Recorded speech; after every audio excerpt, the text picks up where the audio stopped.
क्या आप जानते हैं, जिस वृंदावन को आज करोड़ों लोग राधा कृष्णा की लीला भूमि मानकर पूजते हैं, वह एक समय घना जंगल बन चुका था।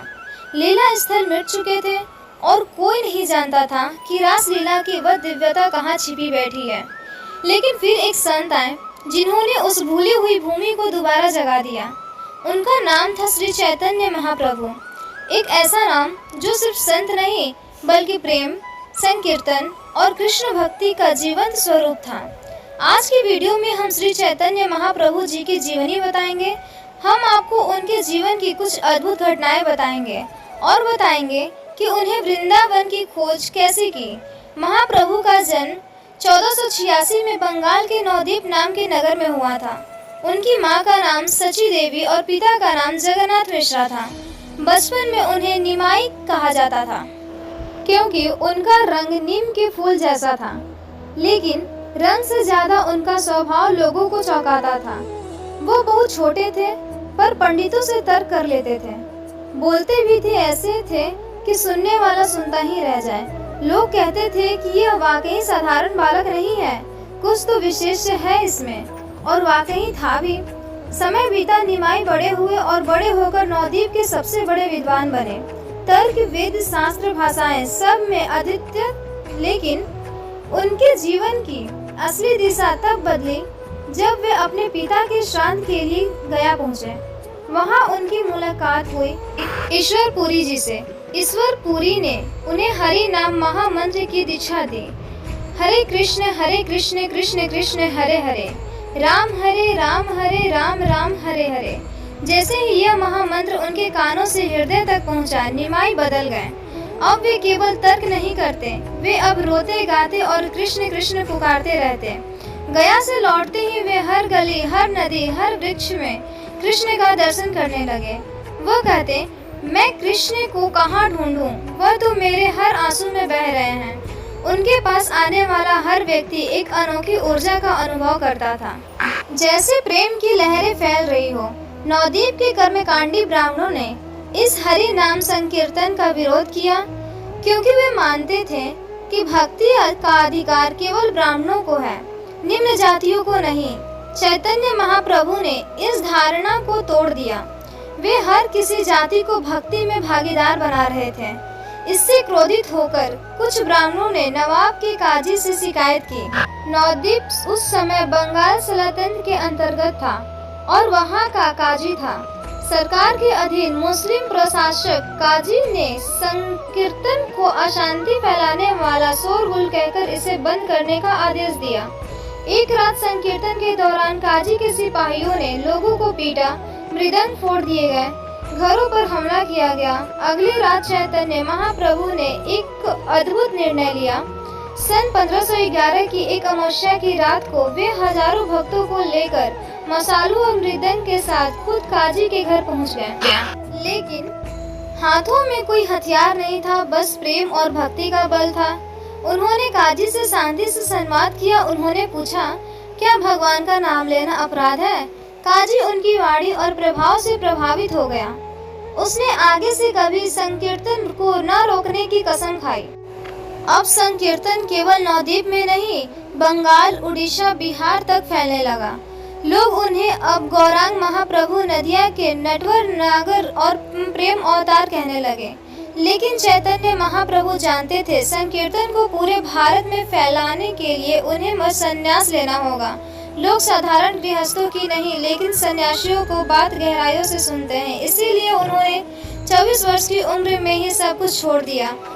माँ सची पत्नी विष्णु प्रिय नवद्वीप का प्रेम और अपने बालकाल की धरती को त्याग दिया और चले गए कटवा गांव में, जहां उन्होंने केशव भारती से संन्यास ग्रहण किया। सन 1514 में वे अब केवल निमाई नहीं रहे, वे बन गए श्री कृष्ण चैतन्य महाप्रभु। अब उनका जीवन केवल एक लक्ष्य के लिए था, हरि नाम संकीर्तन द्वारा संपूर्ण जगत में कृष्ण प्रेम का प्रचार। संन्यास लेने के बाद वे जब नवद्वीप लौटे तो पूरा नगर शोक में डूब गया। माँ सची ने एक ही आग्रह किया, बेटा तू कहीं भी जा, लेकिन वहीं रह जहाँ मैं तुझे समय समय पर देख सकूं और तब उन्होंने तय किया कि वे पूरी धाम को अपनी नई कर्म भूमि बनाएंगे। संन्यास लेने के बाद चैतन्य महाप्रभु उड़ीसा के प्रसिद्ध तीर्थ जगन्नाथपुरी पहुँचे। यह वही भूमि है जहाँ भगवान जगन्नाथ, बलभद्र और सुभद्र का भव्य मंदिर स्थित है। यहाँ उनकी भेंट हुई सार्वभौम भट्टाचार्य से, एक प्रसिद्ध मायावादी पंडित जो केवल अद्वैत वेदांत को ही अंतिम सत्य मानता था। सार्वभौम ने महाप्रभु को देखा। उसे लगा कि यह युवा भक्ति के मोह में डूबा हुआ है। उसने महाप्रभु को 7 दिन तक शंकराचार्य का मायावाद सुनाया, लेकिन जब 7वें दिन महाप्रभु ने केवल कुछ श्लोकों से ही सारी दार्शनिक सीमाएं तोड़ दी तो सार्वभौम स्तब्ध रह गया।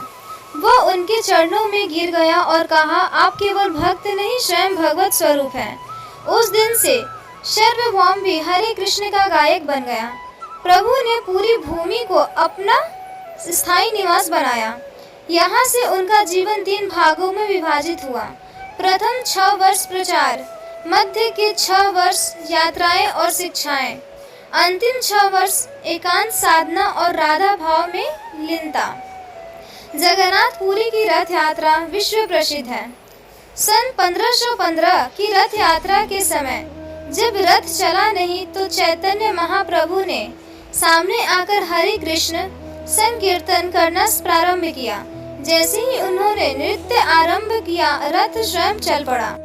हजारों भक्त नाचते रोते गाते हुए उनके साथ झूम उठे।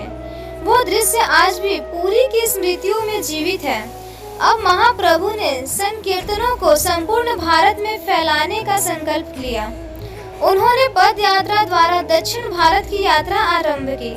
इस यात्रा में उन्होंने हजारों किलोमीटर की दूरी तय की, बिना किसी वाहन, बिना किसी प्रचार सामग्री के, केवल हरि नाम और प्रेम के बल। और फिर वह क्षण आया जिसका उन्हें वर्षों से इंतजार था। उन्होंने कदम रखा वृंदावन की ओर, जिस वृंदावन में एक समय राधा कृष्ण ने प्रेम की रास रचाई थी। अब वह केवल झाड़ियों और वीरानों से सिमटा हुआ था, पर महाप्रभु की आंखों में वह छिपी लीला स्पष्ट दिखती थी। वृंदावन पहुंचते ही वह यमुना तट पर बैठ गए। बस रोते रहे जैसे राधा रानी को पुकार रहे हो। फिर उन्होंने ब्रज के घाटों और स्थलों को एक एक करके पहचाना। केसी घाट जहाँ श्री कृष्ण ने केसी राक्षस का वध किया था, बंसी वट जहाँ रात्रि को बांसुरी की धुन पर गोपियां खींची चली आती थी, फिर निधिवन जहाँ आज भी रात्रि में कोई नहीं जाता क्योंकि वहाँ राधा कृष्ण की रास लीला होती है। महाप्रभु वहाँ घंटों रोते रहे, कुछ नहीं बोले, बस हरि नाम करते रहे। फिर वो पहुँचे गोवर्धन नंगे पैर कीचड़ में, प्रेम में डूबे हुए परिक्रमा करते गए। कहते हैं यह पर्वत श्री कृष्ण का शरीर है। राधा कुंड और श्याम कुंड की खोज भी उन्होंने की। जहाँ अब खेत थे वहाँ उन्होंने खुदाई करवाई और आज भी वहाँ राधा और श्याम के प्रेम कुंड स्थित है। वह बरसाना पहुँचे जहाँ उन्होंने जमीन को चूमा और कहा यह भूमि स्वयं राधा रानी है। वहाँ बैठकर वो घंटों रोते रहे और फिर बोले, जो राधा रानी के बिना कृष्ण को पुकारता है वो प्रेम की भाषा नहीं समझता। ब्रज के हर एक स्थल को उन्होंने फिर से प्रकट किया और अपने शिष्यों को वृंदावन में भेजा। रूप गोस्वामी, सनातन गोस्वामी, जीव गोस्वामी जैसे संत जिन्होंने फिर से मंदिर बनवाए, स्थानों की रक्षा की। गोविंद देव मंदिर, मदन मोहन मंदिर, राजा रमन मंदिर, यह सब उन्हीं की प्रेरणा से अस्तित्व में आए। फिर महाप्रभु पुरी लौटे जहाँ वह रथ यात्रा में नाचते थे, ऐसे जैसे खुद श्री कृष्ण जगन्नाथ जी के सामने प्रेम में तल्लीन हो। कभी कभी वह समुद्र किनारे बैठ जाते और कहते, हे प्रभु मुझे राधा से अलग मत करना। और फिर एक दिन कीर्तन करते हुए वह श्री जगन्नाथ के चरणों में लीन हो गए, अंतर्धान हो गए। कोई कहता है वह श्री राधा बन गए, कोई कहता है श्री कृष्ण में विलीन हो गए, अंतर्ध्यान हो गए। कोई कहता है वो श्री राधा बन गए, कोई कहता है श्री कृष्ण में विलीन हो गए। लेकिन सच तो यह है कि जब भी वृंदावन की गलियों में हरि नाम की ध्वनि गूंजती है तो वहाँ महाप्रभु की आत्मा गूंज रही होती है। अगर श्री चैतन्य महाप्रभु की यह दिव्य कथा आपके हृदय को स्पर्श कर गई हो, अगर आप कहीं भीतर भक्ति की कोई लौ जली हो, तो कृपया इस वीडियो को लाइक करें, शेयर करें और चैनल को सब्सक्राइब करना ना भूलें। आपका एक छोटा सा प्रयास किसी और की आत्मा तक चैतन्य महाप्रभु की करुणा पहुंचा सकता है। राधे राधे, जय श्री कृष्णा।